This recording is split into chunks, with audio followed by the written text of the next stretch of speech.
ನಮಸ್ಕಾರ. ಇವತ್ತು ಒಂದು ಒಂದು ಅದ್ಭುತ ಪಯಣಕ್ಕೆ ಸಿದ್ಧರಾಗಿ ಇಲ್ಲಿ ಪುರಾಣ ಆಧುನಿಕ ವಿಜ್ಞಾನದ ಜೊತೆ ಕೈಜೋಡಿಸ್ತೆ. ನಾವು ಮಾತಾಡ್ತಿರೋದು ಪಾರಿಜಾತದ ಬಗ್ಗೆ. ಇದೊಂದು ದೈವಿಕ ಮರ ಅಂತಾರೆ. ಇದರ ಕಥೆಗಳು ನಮ್ಮ ಇತಿಹಾಸದಷ್ಟೇ ಅಷ್ಟೇ ಹಳೆಯವು. ಬನ್ನಿ ಇದರ ಆಳಕ್ಕೆ ಇಳಿದು ನೋಡೋಣ. ಆಹಾಹಾ, ಈ ಮಾತುಗಳಲ್ಲೇ ಏನೋ ಒಂಥರ ಮ್ಯಾಜಿಕ್ ಇದೆ ಅಲ್ವಾ? ರಾತ್ರಿ ಹೊತ್ತು ಮಾತ್ರ ಅರಳಿ ಸೂರ್ಯ ಹುಟ್ಟೋಕ್ಕೂ ಮುಂಚೆನೇ ತನ್ನ ಹೂಗಳನ್ನೆಲ್ಲ ನೆಲಕ್ಕೆ ಉದುರಿಸೋ ಮರ. ಅಬ್ಬಾ, ಇದ್ಯಾವುದೋ ಬರೀ ಗಿಡದ ಕತೆ ಅಲ್ಲ, ಇದು ಪ್ರಕೃತಿಯೇ ಬರೆದ ಒಂದು ನಿಗೂಢ ಕವಿತೆ. ಕತ್ತಲಲ್ಲಿ ಅರಳಿ ಬೆಳಕಾಗುವಷ್ಟರಲ್ಲಿ ತನ್ನೆಲ್ಲ ಸೌಂದರ್ಯವನ್ನ ಭೂಮಿಗೆ ಅರ್ಪಿಸೋ ಈ ಹೂವು ತನ್ನೊಳಗೆ ಏನೆಲ್ಲ ರಹಸ್ಯಗಳನ್ನ ಬಚ್ಚಿಟ್ಕೊಂಡಿದೆಯೋ ಏನೋ. ಸರಿ, ಈ ಗಿಡಕ್ಕೆ ಹಲವಾರು ಹೆಸರುಗಳಿವೆ. ವಿಜ್ಞಾನಿಗಳು ಇದನ್ನ ನಿಕ್ಟ್ಯಾಂಥಸ್ ಆರ್ಬಟ್ರಿಸ್ಟಿಸ್ ಅಂತ ಕರೀತಾರೆ. ಆದ್ರೆ ನಮ್ಮ ಪುರಾಣಗಳಲ್ಲಿ ಇದು ದೇವಲೋಕದಿಂದ ಬಂದ ಪಾರಿಜಾತ. ನೆನ್ಪಿದ್ಯಾ ಸಮುದ್ರ ಮಂಥನದ ಕಥೆ? ಆಗ ದೇವತೆಗಳಿಗೆ ಸಿಕ್ಕಿದ ಅಮೂಲ್ಯ ನಿಧಿಗಳಲ್ಲಿ ಇದೂ ಒಂದಂತೆ, ಹಾಗಂತ ನಂಬಿಕೆ. ಇಲ್ಲಿ ಒಂದು ಕುತೂಹಲಕಾರಿ ಪ್ರಶ್ನೆ ಹುಟ್ಟುಕೊಳ್ಳುತ್ತೆ. ಒಂದು ಕ್ಷಣ ಪುರಾಣದ ಕಥೆಗಳನ್ನೆಲ್ಲ ಪಕ್ಕಕ್ಕಿಟ್ಟು ಯೋಚನೆ ಮಾಡಿದ್ರೆ, ಈ ಪವಿತ್ರ ಮರ ನಿಜಕ್ಕೂ ತನ್ನೊಳಗೆ ಒಂದು ಸಂಕೀರ್ಣವಾದ ಕೆಮಿಕಲ್ ಫ್ಯಾಕ್ಟರಿಯನ್ನೇ ನಡೆಸ್ತಿದೆಯಾ? ಇದರ ದೈವಿಕ ಗುಣಗಳ ಹಿಂದೆ ವಿಜ್ಞಾನದ ಸತ್ಯ ಏನಾದ್ರೂ ಅಡಗಿದೆಯಾ? ಹಾಗಾದ್ರೆ ಬನ್ನಿ, ಸ್ವರ್ಗದಿಂದ ಬಂದ ಮರ ಅಂತಾನೇ ಕರೆಯಲಾಗುವ ಇದರ ಹಿನ್ನೆಲೆ ಏನು, ಇದರ ಗುಣಲಕ್ಷಣಗಳೇನು ಅಂತ ನೋಡೋಣ. ಪಾರಿಜಾತ ಹೆಚ್ಚಾಗಿ ಭಾರತ ಮತ್ತೆ ದಕ್ಷಿಣ ಏಷ್ಯಾದ ಬೆಚ್ಚಗಿನ ವಾತಾವರಣದಲ್ಲಿ ಬೆಳೆಯುತ್ತೆ. ಇದರ ಹೂಗಳ್ನ ನೋಡಿದ್ರೆ ಸಾಕು, ಎಷ್ಟು ಸುಂದರ ಅನ್ಸುತ್ತೆ. ಬಿಳಿ ದಳಗಳು, ಮಧ್ಯದಲ್ಲಿ ಹೊಳೆಯೋ ಕಿತ್ತಳೆ ಬಣ್ಣದ ನಾಳ. ಆ ಕಿತ್ತಳೆ ಬಂಗ ಇದೆಯಲ್ಲ, ಅದಕ್ಕೆ ಕಾರಣ ನಿಕ್ಥ್ಯಾಂಥಿನ್ ಅನ್ನೋ ಒಂದು ಪವರ್ಫುಲ್ ಆಂಟಿ ಆಕ್ಸಿಡೆಂಟ್. ಅಷ್ಟೇ ಅಲ್ಲ, ಈ ಗಿಡದ ಪ್ರತಿಯೊಂದು ಭಾಗ, ಅದರ ಒರಟಾದ ಎಲೆಗಳಾಗಿರಬಹುದು, ತೊಗಟೆ, ಬೀಜಗಳು, ಎಲ್ಲದರಲ್ಲೂ ಉಪಯುಕ್ತ ರಾಸಾಯನಿಕಗಳು ತುಂಬಿಕೊಂಡಿವೆ. ಅಂದ್ರೆ ಪ್ರಕೃತಿಯ ವಿನ್ಯಾಸದಲ್ಲಿ ಯಾವುದೂ ವೇಸ್ಟ್ ಅಲ್ಲ ಅನ್ನೋದಕ್ಕೆ ಇದಕ್ಕಿಂತ ಒಳ್ಳೆ ಉದಾಹರಣೆ ಬೇಕಾ? ಸರಿ, ಇದ್ರೊಳಗಿನ ವೈಜ್ಞಾನಿಕ ರಹಸ್ಯವನ್ನ ಅರ್ಥ ಮಾಡ್ಕೊಳ್ಳಕ್ಕೆ ಒಂದು ಒಳ್ಳೆ ರೂಪಕ ಬಳಸೋಣ. ಅದನ್ನೇ ಅರ್ಜುನ ಮತ್ತು ಕೃಷ್ಣ ತತ್ವ ಅಂತ ಕರೆಯೋಣ. ಮಹಾಭಾರತ ಯುದ್ಧ ನೆನ್ಪಿದೆ ಅಲ್ವಾ? ಅರ್ಜುನ ಎಂಥ ಮಹಾನ್ ಯೋಧ. ಆದ್ರೂ ಕೃಷ್ಣನ ಸ್ಟ್ರಾಟಜಿ, ಅವನ ಮಾರ್ಗದರ್ಶನ ಇಲ್ದೆ ಗೆಲ್ಲೋಕೆ ಸಾಧ್ಯ ಇತ್ತಾ? ಇಲ್ಲ. ಅರ್ಜುನ ಬರೀ ಶಕ್ತಿಯಾಗಿದ್ರೆ, ಕೃಷ್ಣ ಆ ಶಕ್ತಿ ಹಿಂದಿನ ಬ್ರೇನ್, ಅಂದ್ರೆ ಬುದ್ಧಿಶಕ್ತಿ. ಈಗ ನೋಡಿ, ಇದೇ ತತ್ವವನ್ನ ನಾವು ಪಾರಿಜಾತಕ್ಕೆ ಅನ್ವಯಿಸೋಣ. ಆಧುನಿಕ ಔಷಧ ಏನ್ಮಾಡುತ್ತೆ ಗೊತ್ತಾ? ಗಿಡಗಳಿಂದ ಒಂದೇ ಒಂದು ಆಕ್ಟಿವ್ ಮಾಲಿಕ್ಯೂಲ್ ಅಥವಾ ಸಕ್ರಿಯ ಅಣುವನ್ನ ಬೇರ್ಪಡಿಸುತ್ತೆ. ಇದು ನಮ್ಮ ಕಥೆಯಲ್ಲಿ ಅರ್ಜುನ ಇದ್ಹಾಗೆ, ಪವರ್ಫುಲ್ ಆದ್ರೆ ಒಬ್ಬಂಟಿ. ಆದ್ರೆ ಆ ಗಿಡದಲ್ಲಿರೋ ಬೇರೆ ಸಪೋರ್ಟಿಂಗ್ ಕೆಮಿಕಲ್ಸ್ ಇದೆಯಲ್ಲ, ಅವು ಕೃಷ್ಣನ ಪಾತ್ರ ವಹಿಸ್ತವೆ. ಅವು ಆ ಮುಖ್ಯ ಅಣುವಿಗೆ ಗೈಡ್ ಮಾಡ್ತವೆ, ಸೈಡ್ ಎಫೆಕ್ಟ್ಸ್ ಕಡಿಮೆ ಮಾಡ್ತವೆ, ಮತ್ತು ನಮ್ಮ ದೇಹ ಅದನ್ನ ಚೆನ್ನಾಗಿ ಅಬ್ಸಾರ್ಬ್ ಮಾಡಿಕೊಳ್ಳೋ ಹಾಗೆ ನೋಡ್ಕೊಳ್ತವೆ. ಹಾಗಾದ್ರೆ ಬನ್ನಿ, ಈ ಜೀವಂತ ಲ್ಯಾಬ್ ಒಳಗ ಹೋಗಿ ನೋಡೋಣ, ಅಲ್ಲಿ ಏನೆಲ್ಲ ರಾಸಾಯನಿಕ ರಹಸ್ಯಗಳು ಅಡಗಿವೆ ಅಂತ. ಪಾರಿಜಾತದಲ್ಲಿ ಇರಿಡಾಯ್ಡ್ ಗ್ಲೈಕೋಸೈಡ್ಗಳು, ಫ್ಲಾವಿನಾಯ್ಡ್ಗಳು, ಫಿನಾಲಿಕ್ ಕಾಂಪೌಂಡ್ಸ್, ಕ್ಯಾರೋಟಿನಾಯ್ಡ್ಸ್ ಹೀಗೆ ಹಲವಾರು ಪ್ರಮುಖ ರಾಸಾಯನಿಕ ಘಟಕಗಳಿವೆ. ಹೌದು, ಈ ಹೆಸರುಗಳೆಲ್ಲ ಸ್ವಲ್ಪ ಕಾಂಪ್ಲಿಕೇಟೆಡ್ ಆಗಿ ಕೇಳಿಸಬಹುದು. ಆದ್ರೆ ಅವು ಮಾಡೋ ಕೆಲ್ಸ ಇದೆಯಲ್ಲ, ಅದು ನಿಜಕ್ಕೂ ಅದ್ಭುತ.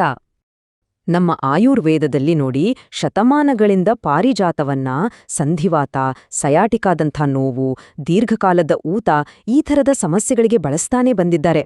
ಇದು ಸುಮ್ಮನೆ ಒಂದು ನಂಬಿಕೆನಾ, ಅಥವಾ ಇದರ ಹಿಂದೇನಾದ್ರೂ ಸೈನ್ಸ್ ಇದೆಯಾ? ವಿಜ್ಞಾನಿಗಳು ಹೇಳೋ ಪ್ರಕಾರ ನಮ್ಮ ದೇಹದಲ್ಲಿ ನೋವು ಅಥವಾ ಊತ ಉಂಟಾದಾಗ ಕೆಲವು ಬಯೋಲಾಜಿಕಲ್ ಸಿಗ್ನಲ್ಸ್ಗಳು ಆಕ್ಟಿವೇಟ್ ಆಗ್ತವೆ. ಪಾರಿಜಾತದಲ್ಲಿರೋ ಕಾಂಪೌಂಡ್ಸ್ ಏನ್ ಮಾಡುತ್ತೆ ಅಂದ್ರೆ, ಈ ಸಿಗ್ನಲ್ಸ್ಗಳನ್ನ ನ್ಯಾಚುರಲ್ ಆಗಿ ಬ್ಲಾಕ್ ಮಾಡುತ್ತೆ. ಪರಿಣಾಮ, ಊತ ಮತ್ತೆ ನೋವು ಎರಡೂ ಕಡಿಮೆಯಾಡುತ್ತೆ. ನೋಡಿ, ನಮ್ಮ ಹಿರಿಯರ ಸಾಂಪ್ರದಾಯಿಕ ಬಳಕೆಯ ಹಿಂದೆ ಇರೋ ವೈಜ್ಞಾನಿಕ ಕಾರಣ ಇದೆ. ಇದು ತುಂಬಾನೇ ಇಂಪಾರ್ಟೆಂಟ್ ಪಾಯಿಂಟ್. ನಮ್ಮ ಪೂರ್ವಜರು ಜ್ವರ ಬಂದಾಗ ಪಾರಿಜಾತವನ್ನ ಔಷಧಿಯಾಗಿ ಬಳಸ್ತಿದ್ರು. ಈಗಿನ ಮಾಡರ್ನ್ ಲ್ಯಾಬ್ಗಳು ಏನ್ ಹೇಳ್ತಿವೆ ಗೊತ್ತಾ? ಇದ್ರೊಳಗಿನ ಕಾಂಪೌಂಡ್ಸ್ ಮಲೇರಿಯಾ ಪ್ಯಾರಸೈಟ್ನ ಮೆಟಾಬಾಲಿಸಮ್ ಅನ್ನೇ ಹಾಳ್ಮಾಡಬಲ್ಲದು ಅಂತ. ಅಂದ್ರೆ ನಮ್ಮ ಹಿರಿಯರ ಜ್ಞಾನಕ್ಕೆ ಇವತ್ತು ಆಧುನಿಕ ವಿಜ್ಞಾನದ ಸೀಲ್ ಬಿದ್ದಾಗೆ ಆಯ್ತು. ಸಂಶೋಧನೆ ಇನ್ನೂ ಮುಂದುವರಿತಿದೆ. ಲ್ಯಾಬ್ ಸ್ಟಡೀಸ್ ಪ್ರಕಾರ ಪಾರಿಜಾತದ ಸಾರಗಳು ಕ್ಯಾನ್ಸರ್ ಕೋಶಗಳ ಮೇಲೆ ಪರಿಣಾಮ ಬೀರಬಲ್ಲದು ಅಂತಾನೂ ಗೊತ್ತಾಗಿದೆ. ಅವು ಅಪೋಪ್ಟೋಸಿಸ್ ಅನ್ನೋ ಪ್ರಕ್ರಿಯೆಯನ್ನ ಪ್ರೋತ್ಸಾಹಿಸುತ್ತವೆ. ಅಪೋಪ್ಟೋಸಿಸ್ ಅಂದ್ರೆ ಏನು? ಅದೊಂದು ರೀತಿ ಪ್ರೋಗ್ರಾಮ್ಡ್ ಸೆಲ್ ಡೆತ್. ಅಂದ್ರೆ ಹಾನಿಕಾರಕ ಕೋಶಗಳಿಗೆ ನಿನ್ನ ಸಮಯ ಮುಗಿತು ಅಂತ ಹೇಳಿ ಅವು ತಾವಾಗಿಯೇ ನಾಶವಾಗುವಂತೆ ಮಾಡೋದು. ಆದ್ರೆ ಒಂದು ವಿಷಯ ನೆನಪಿರ್ಲಿ, ಇದೆಲ್ಲ ಇನ್ನೂ ಆರಂಭಿಕ ಹಂತದ ಸಂಶೋಧನೆ ಅಷ್ಟೇ. ಸರಿ, ಇಷ್ಟೆಲ್ಲ ಸೈಂಟಿಫಿಕ್ ಎವಿಡೆನ್ಸ್ ನೋಡಿದ್ಮೇಲೆ ಮತ್ತೆ ನಮ್ಮ ಕೃಷ್ಣ ತತ್ವಕ್ಕೆ ವಾಪಸ್ ಬರೋಣ. ವಿಜ್ಞಾನದ ಭಾಷೆಯಲ್ಲಿ ಇದನ್ನೇ ಸಿನರ್ಜಿ ಅಂತಾರೆ. ಇಂಟ್ರೆಸ್ಟಿಂಗ್ ವಿಷಯ ಅಂದ್ರೆ ಇವತ್ತಿನ ಮಾಡರ್ನ್ ಫಾರ್ಮಕಾಲಜಿ ಸಿನರ್ಜಿಸ್ಟಿಕ್ ಫೈಟೋಕೆಮಿಸ್ಟ್ರಿ ಅನ್ನೋ ಒಂದು ಹೊಸ ಫೀಲ್ಡ್ ಅನ್ನೇ ಸ್ಟಡಿ ಮಾಡ್ತಿದೆ. ಇದ್ರ ಮೂಲ ತತ್ವ ಏನು ಗೊತ್ತಾ? ಒಂದು ಗಿಡದಲ್ಲಿರೋ ಎಲ್ಲಾ ಕೆಮಿಕಲ್ಸು ಒಟ್ಟಿಗೆ ಸೇರಿದಾಗ ಮಾತ್ರ ಅದರ ಪೂರ್ತಿ ಎಫೆಕ್ಟ್ ಸಿಗುತ್ತೆ ಅನ್ನೋದು. ಇದನ್ನೇ ಅಲ್ವಾ ನಮ್ಮ ಆಯುರ್ವೇದ ಸಾವಿರಾರು ವರ್ಷಗಳಿಂದ ಹೇಳ್ತಾ ಬಂದಿರೋದು. ಆ ಕೃಷ್ಣ ಎಫೆಕ್ಟ್ ಅಂದ್ರೆ ಏನು ಅಂತ ಇಲ್ಲಿ ಸ್ಪಷ್ಟವಾಗಿ ನೋಡ್ಬೋದು. ನೋಡಿ, ಫ್ಲವಿನಾಯ್ಡ್ಸ್ ಅನ್ನೋವು ಆ ಮುಖ್ಯ ಅಣುವಿನಿಂದ ಹೊಟ್ಟೆಗೆ ಕಿರಿಕಿರಿ ಆಗದ ಹಾಗೆ ನೋಡ್ಕೊಳ್ಳುತ್ತೆ. ಫಿನಾಲಿಕ್ಸ್ ಆಂಟಿಆಕ್ಸಿಡೆಂಟ್ ಆಗಿ ಕೆಲಸ ಮಾಡಿ ನಮ್ಮ ದೇಹದ ಸ್ಟ್ರೆಸ್ ಕಡಿಮೆ ಮಾಡುತ್ತೆ. ಇನ್ನು ಟರ್ಪಿನಾಯ್ಡ್ಸ್ ಇದೆಯಲ್ಲ, ಅದು ನಮ್ಮ ದೇಹ ಆ ಹೀರೋ ಮಾಲಿಕ್ಯೂಲ್ ಅನ್ನ ಚೆನ್ನಾಗಿ ಹೀರ್ಕೊಳ್ಳಕ್ಕೆ ಹೆಲ್ಪ್ ಮಾಡುತ್ತೆ. ಅಂದ್ರೆ ಇಲ್ಲಿ ಬರೀ ಶಕ್ತಿ ಮಾತ್ರ ಇಲ್ಲ, ಶಕ್ತಿ ಜೊತೆ ಜ್ಞಾನ ಕೂಡ ಇದೆ.